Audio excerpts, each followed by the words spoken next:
Ang init! Nagkape na ako, ang init pa rin. Try mo kayo maghalo-halo pa. Halo-halo? Dito sa Barangay Mamatid, Kabuyaw, Laguna?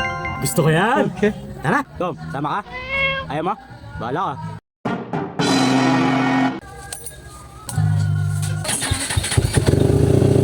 Let's go! Ah! Diyan na tayo, lapit lang pala.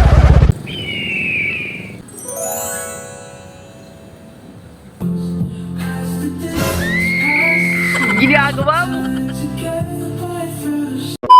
Good morning, tropa! So for today's video mga tropa, ay mag-food trip naman tayo. So nandito tayo ngayon mga tropa sa Dijo Halo Halo Delight, na kung saan titikman natin yung pinagmamalaki nilang halo-halo. At hindi lang yun mga tropa, hindi lang halo-halo yung matitikman nyo dito. Dahil meron din silang mga pagkain na tingin ko ay napakasarap. Tulad nito, ang binalot nila na beef tapa. At syempre, meron din tayong napakasarap na pansit canton.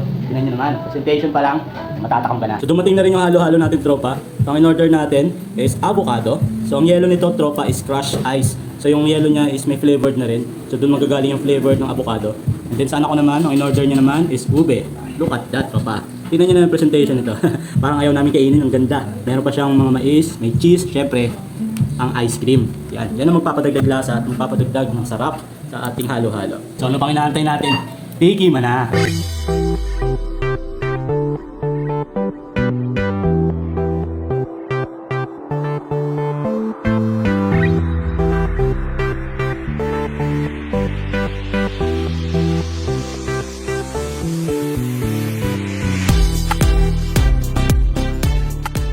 Hindi lang halo-halo at coolers ang may alok nila mga tropa. Dahil meron din silang mga menu tulad ng mga binalot meals like pork adobo, beef tapa, chicken pastil, at meron din silang mga silog meals like pork silog, tap silog, chick silog, at marami pang iba. Meron din silang mga pasta at pansit tulad ng in-order namin na pansit canton, at meron din silang lechon kare-kare at lomi special. Open sila mga tropa from 10 AM up to 10 PM. Ano pang inaantay nyo? Init na init rin ba kayo tulad ko? Tara't dayuhin na ang Dijo Halo Halo dito sa Basics Extension, Barangay Mamatid, Kabuyaw, Laguna.